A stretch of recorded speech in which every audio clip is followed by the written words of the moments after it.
Hopefully this is going to be a fairly short podcast. I want to start kind of dancing around Schopenhauer a little bit. And I've got a quote here from the very first section of the first book of The World as Will and Representation, just to illustrate a point. Now the title, The World as Will and Representation, well, I think we have some kind of handle on the representation bit because we've been looking at Kant. The only thing we know is representations. That's all we know. Obviously. If you're not convinced of that, just think about it a little bit. It's well understood that there's no such thing as green. Green is something our brain creates. In fact, colours are something our brain creates.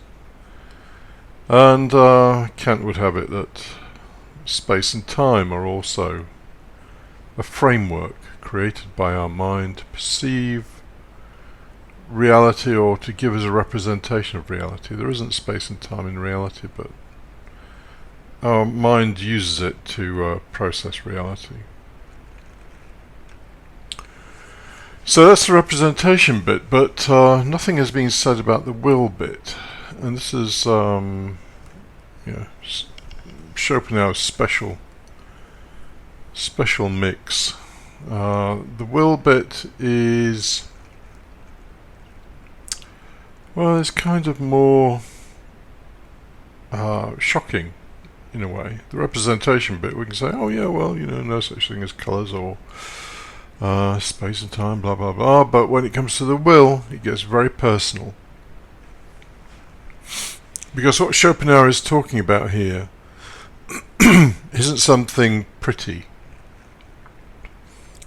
He quotes this quote from Aristotle: nature is not divine, but demon-like.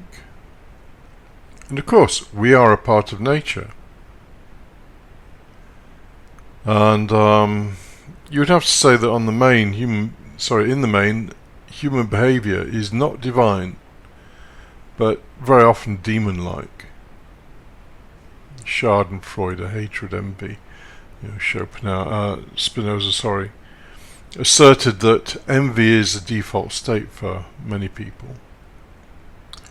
Envy, hatred, jealousy, derision, fear. These are not the manifestations and inner state of something that is divine, or at least not in the way we normally think of it.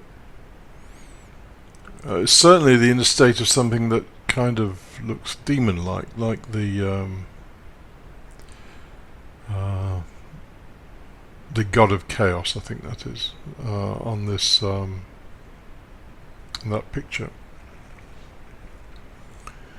So Schopenhauer says something very interesting that's actually very shocking.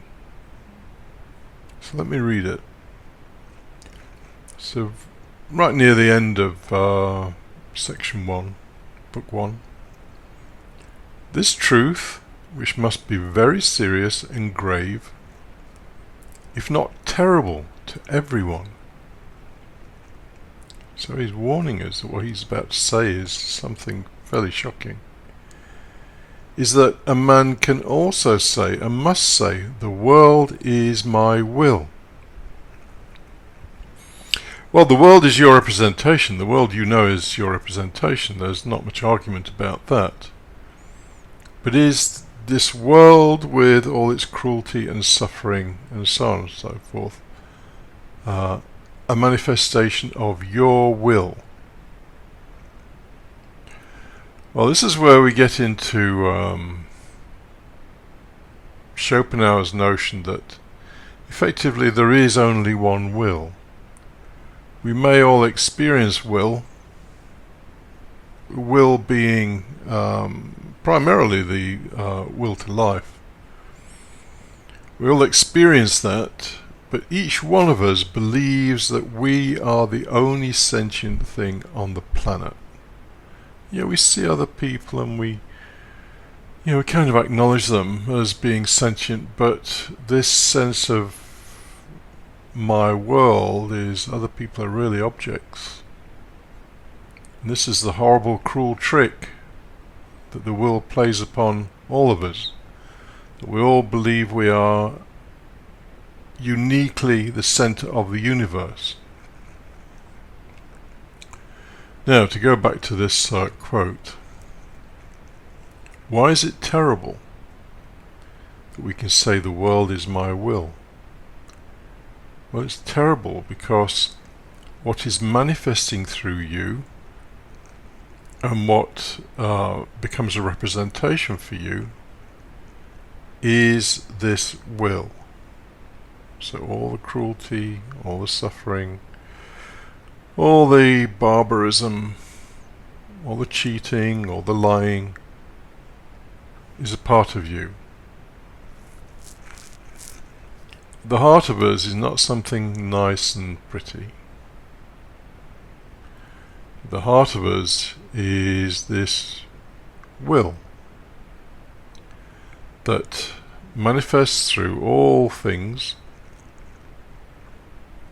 and what is manifested through these things is the nature of this will at various levels of what you might call perfection.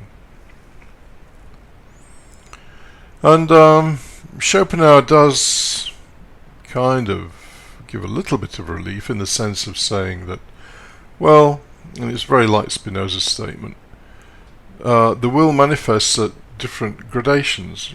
Some of it is just truly barbaric and cruel and evil, or what we would see as evil, and sometimes it's more refined, maybe through fine art or something like that.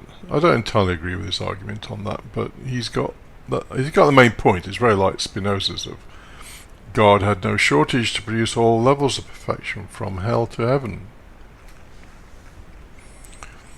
But when we look out into the world and we see the various things, the atrocities, the occasionally kindnesses, compassion, things like that, but very often cheating, lying, the usual bag of human behaviors.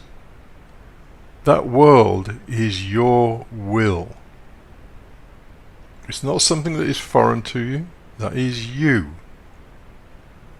Possibly not in entirety. It depends on what kind of person you are, but to a large extent that world is you.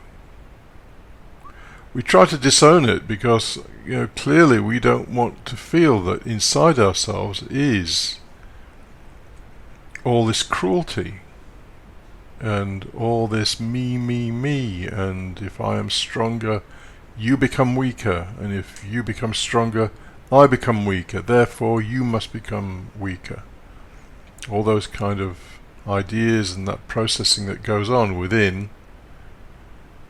most of us.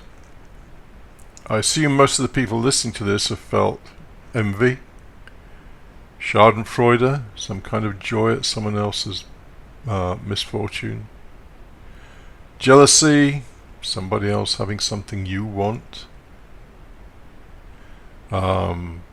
hatred, anger, fear.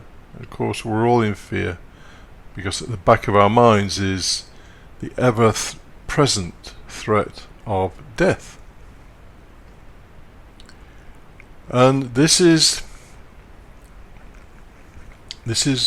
what we are. We don't inherit these feelings and so on. We actually are those things. The world is your will.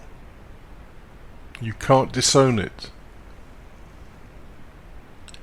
And of course there will be moments when you felt some kind of finer emotion towards someone, but they're probably relatively rare compared with all the other stuff. Just raw lust, debauchery. Need I go on? So that one sentence in Schopenhauer is very important, and it leads. So the first book within the book. I mean, Schopenhauer calls them books. There are 4 books in the first book. Deals with representation. The second one deals with will. And he's not exactly complimentary about man, about our behaviour, about our ability to inflict cruelty, deliberate cruelty, which is relatively rare in the animal world. It does happen, but less so than with man. And as he says, man is demon to man. And the solution to this in Schopenhauer's world is to renounce the will, to renounce it. And as he points out, that's the central message in Christianity and also in Buddhism. But that's a dangerous route for many reasons. Anyway, I thought I'd, as I say, start dancing around a little bit of Schopenhauer. He paints a very realistic picture of life. Well, realistic in my opinion. The world doesn't want to know this stuff. You know, Schopenhauer is, 200 and a bit years old. And it's still a minority interest and probably always will be, and yet there are great truths in there. Anyway, it might be useful actually if you get time to read the first few sections in the first book of The World is Will and Representation, because I'll be spending a bit of time on them in the coming week or two.